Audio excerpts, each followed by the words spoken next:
নমস্কার দর্শক বন্ধুরা, সনাতন ধর্মের আলোকপাতে আপনাদের জানাই সুস্বাগতম।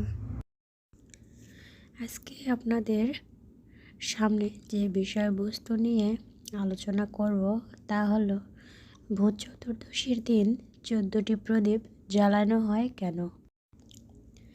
কালী পূজার সাথে এই ভূত চতুর্দশীর সম্পর্ক রয়েছে খুবই কাছের। আর এই দিনে 14টি রকম শাক খাওয়ার সাথে সাথে 14টি প্রদীপ জ্বালানোর রীতিও প্রচলিত রয়েছে।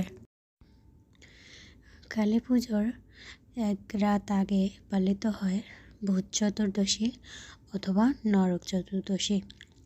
বাংলার প্রতিটি ঘরে ঘরে এই দিন 14 পুরুষকে উৎসর্গ করা হয় 14 রকম শাক ও 14টি প্রদীপ।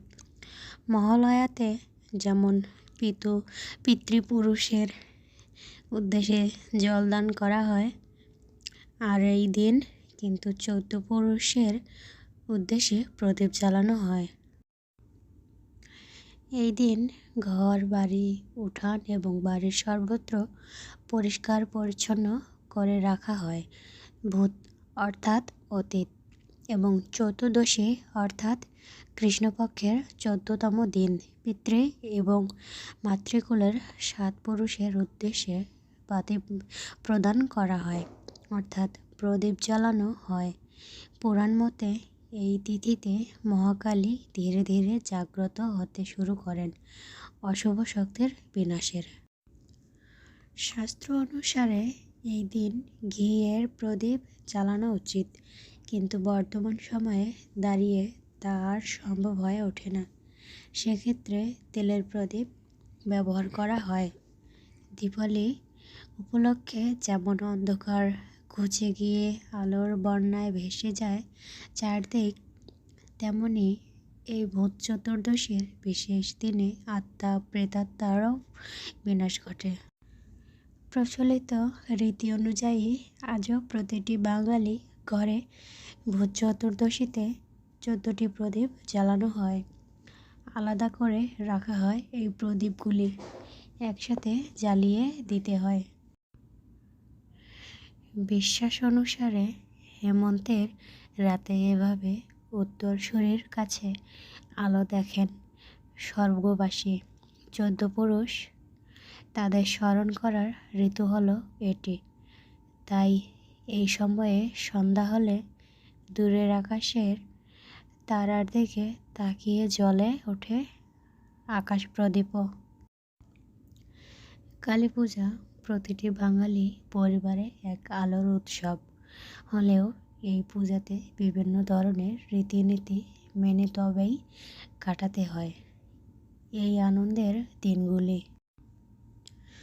মোট 5 দিন ধরে চলে কালী পূজার এই অনুষ্ঠান। তার মধ্যে বিভিন্ন ধরনের আচার রীতিনীতি মানতে হয়।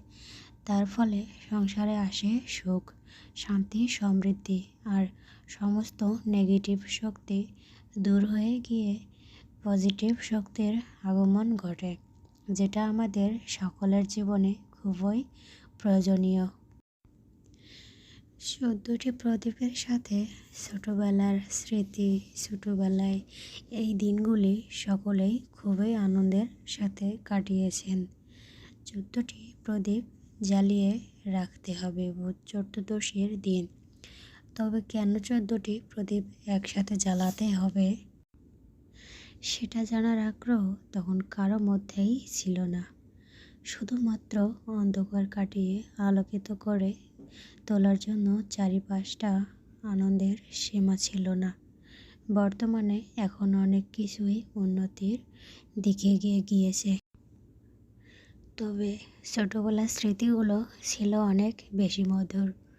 নিজের হাতে নরম মাটি দিয়ে তৈরি করা হতো মাটির প্রদীপ। কালী পূজার অনেক আগে থেকে, কেননা সেগুলি তৈরি করে আবার সুন্দর করে রোদে শুকাতে হবে। যে পরিবারের সাথে একসাথে প্রদীপ মোমবাতি জ্বালিয়ে দীপাবলির আনন্দ উপভোগ করার মজাই ছিল আলাদা। মাটির প্রদীপগুলো হয়তো সাধারণ ছিল, কিন্তু সেগুলো নিজের হাতে তৈরি করে ভূত চতুর্দশীর দিন জ্বালানোর আনন্দ ও উৎসাহটা ছিল অনেক বেশি। আমাদের ভিডিওটা যদি আপনাদের ভালো লেগে থাকে তাহলে একটা লাইক, কমেন্ট এবং শেয়ার করে দেবেন এবং আমাদের চ্যানেলটি সাবস্ক্রাইব করে দেবেন। পাশে থাকা বেল বাটন ক্লিক করবেন।